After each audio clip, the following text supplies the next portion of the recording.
Assalamualaikum warahmatullahi wabarakatuh. Halo, siswa-siswi Sekota Bontang, bagaimana kabar kalian? Semoga kalian selalu sehat dan jangan lupa selalu disiplin menaati protokol kesehatan ya. Oke anak-anak, selamat datang di Simple Jago. Kali ini kita akan melanjutkan belajar bahasa Indonesia untuk kelas 7, materi teks prosedur tentang struktur dan kebahasaan teks prosedur bersama Ibu Yulia Wimbadi dari SMP Negeri 3 Bontang. Sebelum kita belajar, mari kita melihat apa saja ya KD-nya. Ini dia KD-nya. Setelah belajar, Ibu harapkan kalian dapat 1, 2, 3. Apakah kalian sudah siap? Baik, marilah kita mulai belajarnya. Baiklah anak-anak, minggu kemarin kalian sudah belajar cara memainkan angklung.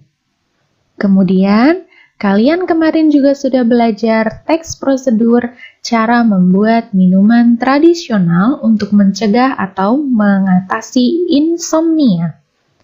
Kemudian yang ketiga, kemarin kalian sudah belajar teks prosedur cara melakukan gerakan tari tortor.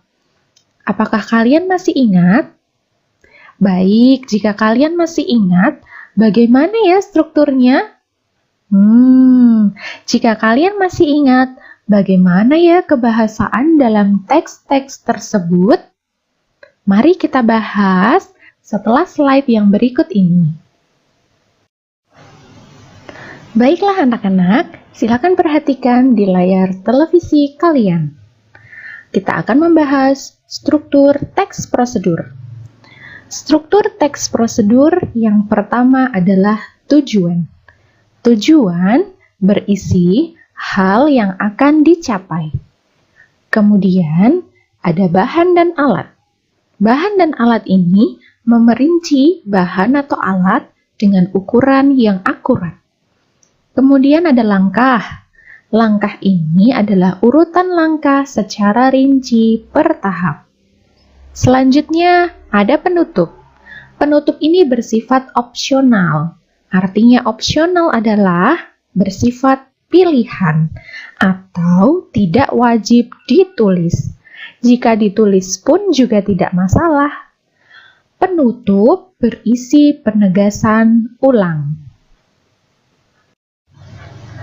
Baiklah anak-anak, setelah tadi kalian pahami struktur teks prosedur, Ibu sampaikan contoh dari bagaimana kita bisa mengidentifikasi struktur teks prosedur. Di sini teksnya adalah cara memainkan angklung. Tujuannya tadi adalah berisi hal yang akan dicapai. Struktur tujuan dalam teks prosedur ini selalu ada di bagian paling awal dari teks prosedur. Tujuan dari cara memainkan angklung ini adalah angklung merupakan warisan tradisional Indonesia. Sebagai warisan seni yang sangat berharga, kita hendaknya belajar memainkan angklung. Begini cara memainkan angklung. Jadi, dari struktur tujuan ini bisa juga disebut sebagai pengantar untuk ke bagian struktur yang selanjutnya. Bagian struktur yang selanjutnya adalah berupa langkah-langkah. Ibu sudah yakin pasti kalian sudah pintar semua bahwa dari nomor 1 sampai dengan nomor 6 ini adalah struktur langkah-langkah. Kemudian struktur yang paling bawah, yang paling akhir ini adalah struktur penutup. Struktur penutup bisa dituliskan dan bisa juga tidak dituliskan. Di sini struktur penutupnya adalah ucapan selamat. Jadi, kalian bisa tuliskan di bagian struktur penutup untuk memberikan selamat mencoba. Selanjutnya, Ibu berikan contoh teks prosedur cara membuat obat tradisional insomnia. Kira-kira Di mana ya letak struktur tujuan dari teks prosedur ini? Betul, struktur tujuan dari teks prosedur ini ada di awal teksnya. Struktur tujuan berbunyi, insomnia masih menjadi masalah untuk beberapa orang. Mereka kesulitan tidur di malam hari, bahkan hingga menjelang pagi hari. Berikut cara membuat obat tradisional untuk mengobati insomnia. Selanjutnya, ada bahan-bahan. Sudah pasti itu adalah struktur bahan atau alat. Kemudian, yang selanjutnya, ada langkah-langkah dari nomor 1 sampai dengan nomor 5. Sudah pasti juga bahwa itu adalah struktur langkah.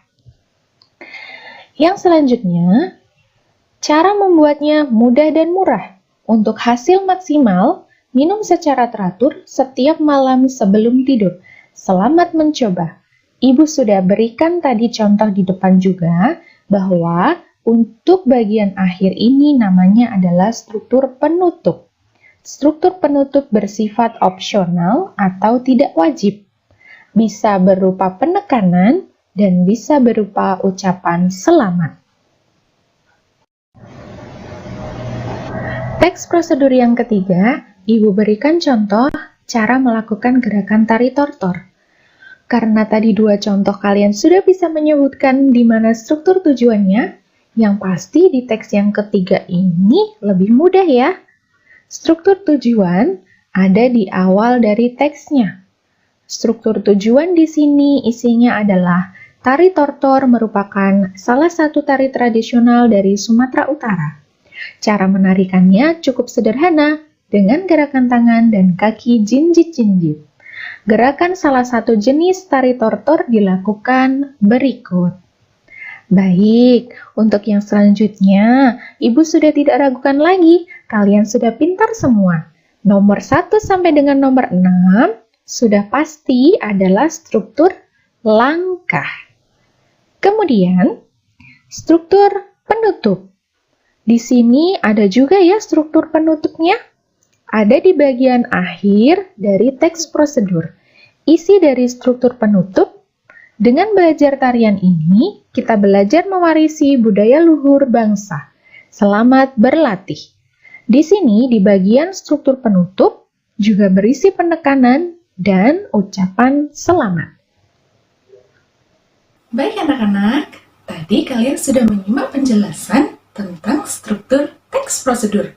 Sebelum kita lanjut, Ibu mau bertanya dulu, apa saja ya tadi struktur teks prosedur? Coba, siapa yang bisa menjawab? Sebutkan satu persatu. Struktur teks prosedur.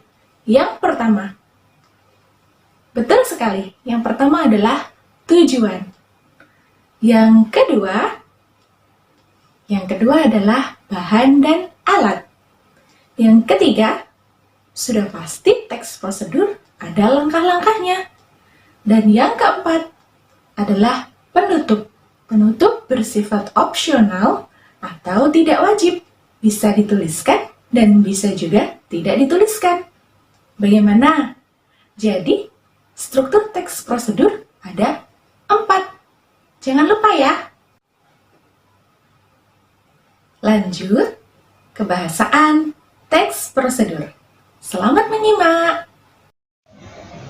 Selanjutnya, kita masuk pada kebahasaan teks prosedur. Kebahasaan teks prosedur yang pertama adalah kalimat perintah. Apakah kalian masih ingat seperti apa itu kalimat perintah? Iya, betul sekali. Kalimat perintah adalah kalimat yang diakhiri dengan tanda seru. Untuk teks prosedur, ada juga kalimat perintahnya. Di sini Ibu contohkan. Posisikan angklung yang dipegang tegak dan sejajar dengan tubuh. Contoh yang kedua, mainkan angklung sambil berdiri agar hasil permainan lebih baik. Nah, di sini diakhiri dengan tanda seru semua. Kemudian perhatikan pada akhiran kan yang Ibu cetak tebal ini. Posisikan, mainkan. Ini akhiran kan juga menjadi salah satu ciri untuk suatu kalimat perintah. Kebahasaan teks prosedur yang kedua adalah bentuk pasif. Bentuk pasif ini akan mendapatkan awalan di. Ibu contohkan di sini. Sewaktu angklung digetarkan, sebaiknya dilakukan dengan frekuensi getaran yang cukup sering. Di sini yang dicetak tebal adalah digetarkan. Kemudian ada dilakukan. Nah, ini ada awalan di, ada awalan di. Oleh karena itu, disebut dengan bentuk pasif.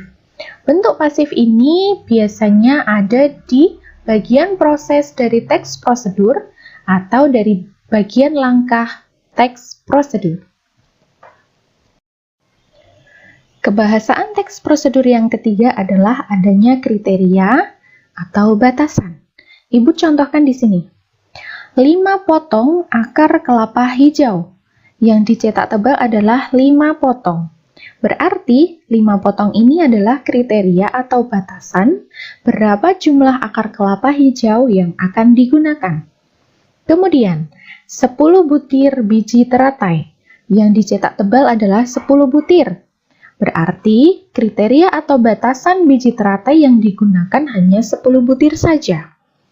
Selanjutnya, 600 cc air. Yang dicetak tebal adalah 600 cc. Berarti kriteria atau batasan yang digunakan adalah 600 cc air saja. Kebahasaan teks prosedur yang selanjutnya adalah keterangan cara. Keterangan cara ditandai dengan kata dengan, ditandai juga dengan kata secara. Di sini ibu contohkan, pegang angklung dengan cara memegang simpul pertemuan dua tiang angklung. Di sini yang dicetak tebal adalah kata dengan dan kata cara. Berarti sudah pasti bahwa kalimat ini menggunakan keterangan cara. Kebahasaan teks prosedur selanjutnya adalah keterangan alat. Keterangan alat bisa ditandai dengan kata dengan, bisa juga ditandai dengan kata menggunakan. Ibu contohkan di sini kalimatnya adalah tumbuk kasar menggunakan cobek dan ulekan. Kata yang dicetak tebal di sini adalah kata menggunakan. Berarti kalimat ini menggunakan keterangan alat. Kebahasaan teks prosedur selanjutnya adalah keterangan tujuan. Nih, kalian bisa lihat ya, keterangan tujuan ditandai dengan kata untuk, supaya, agar. Ibu contohkan di sini. Posisikan angklung tetap tegak agar suara angklung rata dan nyaring. Di sini ada kata yang dicetak tebal, yaitu kata agar. Kata agar ini adalah salah satu ciri atau tanda untuk kalimat yang menggunakan keterangan tujuan. Bisa juga di sini diganti dengan kata supaya. Misalnya, posisikan angklung tetap tegak supaya suara angklung rata dan nyaring. Kebahasaan teks prosedur yang selanjutnya adalah keterangan derajat atau kuantitas. Nah, di sini derajat atau kuantitas itu adalah jumlah yang dipakai untuk menerangkan suatu kalimat. Ibu contohkan di sini. Getarkan angklung dengan frekuensi getaran cukup sering. Di sini yang dicetak tebal adalah cukup sering. Berarti derajat atau kuantitas atau jumlah untuk menggetarkan angklung, kuantitas atau derajatnya cukup sering. Lanjut, kebahasaan teks prosedur yang lain ada keterangan syarat. Keterangan syarat ditandai dengan kata jika. Ibu contohkan di sini kalimatnya. Jika sudah selesai ditumbuk, tambahkan 600 cc air ke dalam hasil tumbukan. Di sini ada kata yang dicetak tebal, yaitu kata jika. Nah, ketika suatu kalimat menggunakan kata jika, berarti kalimat tersebut menggunakan keterangan syarat. Kebahasaan teks prosedur selanjutnya adalah keterangan akibat. Keterangan akibat ini bisa ditandai dengan kata-kata hingga, sehingga, akibatnya, sampai, menjadi. Ibu contohkan di sini. Rebus semuanya dengan anco yang telah dibuang bijinya sehingga air tersisa 300 cc. Di sini ada kata sehingga dicetak tebal. Nah, sehingga di sini adalah tanda atau indikator untuk keterangan akibat. Selanjutnya, kebahasaan teks prosedur yang lain adalah kalimat saran atau larangan. Nah, kalimat saran di sini Ibu contohkan sebagai berikut. Jarak angklung dari tubuh sebaiknya cukup jauh. Kata yang dicetak tebal di sini adalah kata sebaiknya. Berarti kalimat ini merupakan kalimat saran. Karena ada kata sebaiknya yang merupakan tanda atau indikator untuk kalimat saran. Selanjutnya, kalimat yang kedua, jangan atau hindari posisi angklung terlalu dekat dengan tubuh. Di sini ada kata jangan, ada juga kata hindari. Nah, kata jangan dan hindari ini merupakan tanda untuk kalimat larangan. Kebahasaan teks prosedur yang selanjutnya adalah kata penghubung. Kata penghubung ditandai dengan kata kemudian, berikutnya, setelah itu. Ibu contohkan di sini, ada dua kalimat. Yang pertama, putar lagu daerah Sumatera Utara yang sesuai. Kalimat kedua, setelah itu, ambil posisi kedua kaki rapat. Antara kalimat satu dengan kalimat kedua, ada penghubungnya, yaitu setelah itu. Kebahasaan teks prosedur selanjutnya adalah pelesapan. Pelesapan merupakan penghilangan bagian yang sudah disebut sebelumnya. Perhatikan contoh Ibu ya. Contoh ini ada dua kalimat. Yang pertama, tumbuk kasar bersama 10 butir teratai. Kalimat kedua, tambahkan 600 cc air ke dalam hasil tumbukan. Perhatikan kalimat yang kedua. Ada frase yang dicetak tebal. Frase yang dicetak tebal di kalimat kedua adalah ke dalam hasil tumbukan. Ini bisa kita lesapkan. Kenapa bisa kita lesapkan, Bu? Karena ketika kita tuliskan, tambahkan 600 cc air, kita sudah paham. Tambahkan 600 cc air itu di mana? Di dalam tumbukan yang sudah kasar. Tumbukan 10 biji teratai ini. Karena sudah disebutkan di kalimat yang pertama. Jadi, ketika kita lesapkan, kalimatnya menjadi seperti ini. Tumbuk kasar bersama 10 butir teratai. Tambahkan 600 cc air. Ketika tidak ada frase ke dalam hasil tumbukan, kita sudah paham. Kita harus tambahkan 600 cc air di mana ya? Oh, sudah disebutkan sebelumnya, kita tambahkan 600 cc air ke dalam tumbukan kasar 10 butir teratai. Selanjutnya, kita masih punya kebahasaan teks prosedur yang lain, yaitu kata acuan. Apa ini kata acuan? Kata acuan adalah kata yang mengacu pada suatu hal sebelumnya. Di sini Ibu contohkan beberapa kalimat. Mari kita baca bersama-sama. Kalimat yang pertama, Ambil 5 potong akar kelapa hijau, masing-masing 4 cm. Kalimat kedua, tumbuk kasar bersama 10 butir teratai. Kalimat ketiga, tambahkan 600 cc air ke dalam hasil tumbukan.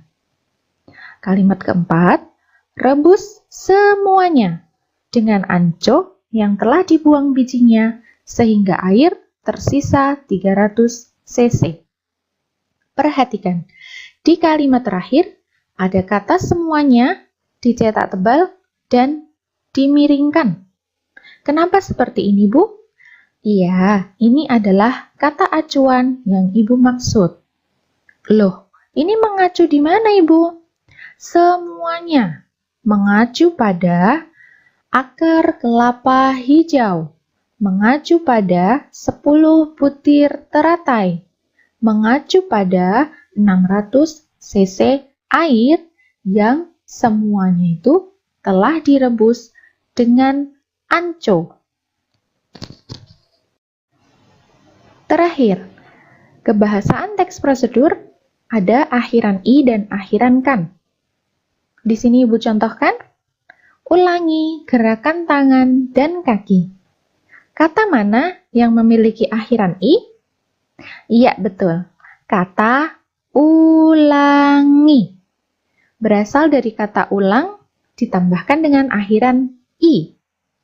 Kemudian, contoh yang kedua. Mainkan angklung sambil berdiri. Kata mana yang mendapatkan akhiran kan? Iya, betul sekali. Kata mainkan. Berasal dari kata main ditambahkan dengan akhiran kan. Baiklah, kalian tadi sudah menyimak kebahasaan teks prosedur. Mari kita ulangi kebahasaan teks prosedur. Ada apa saja ya? Yang pasti, teks prosedur memiliki kalimat perintah.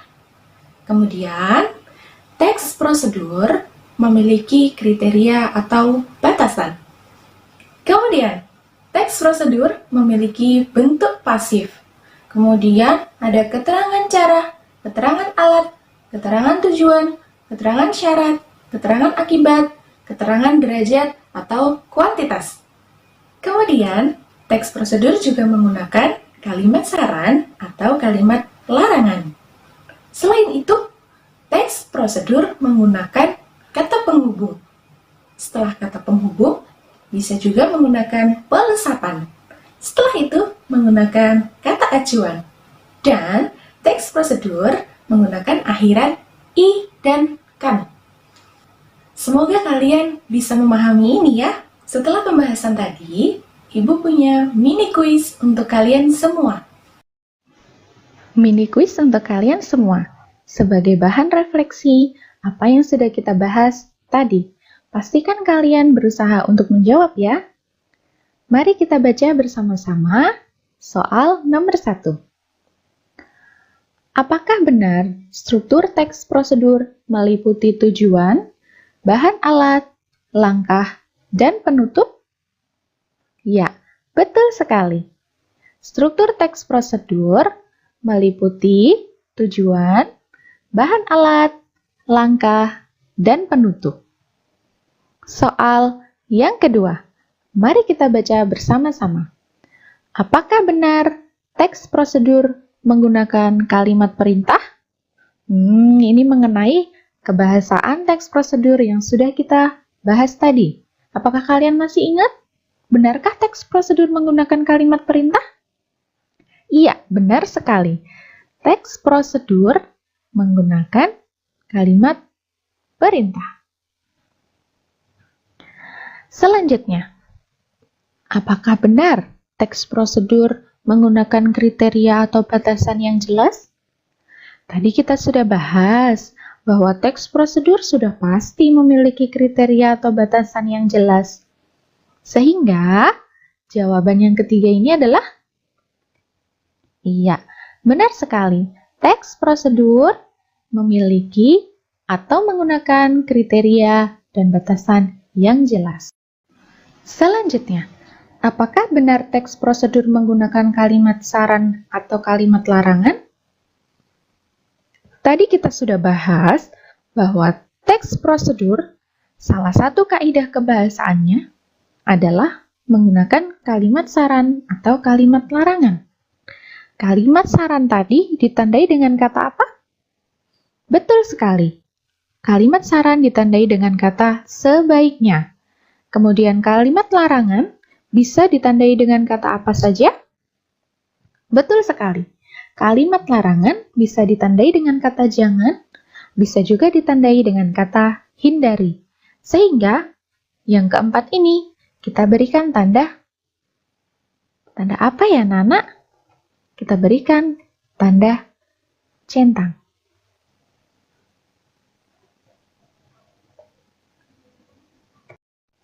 Baik anak-anak, jika kalian tadi sudah mini quiz, sekarang Ibu akan berikan kalian latihan supaya kalian bisa berlatih lebih jauh lagi.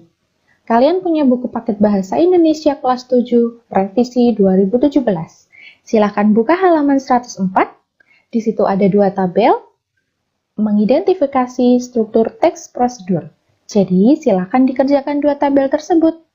Kemudian, masih dalam buku paket Bahasa Indonesia kelas 7 revisi 2017, buka halaman 112 dan kerjakan 1 tabel membuat kalimat perintah.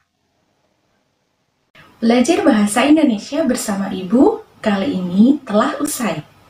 Sampai jumpa di pertemuan selanjutnya. Semoga kalian tetap sehat dan tetap semangat. Wassalamualaikum warahmatullahi wabarakatuh. Sampai jumpa.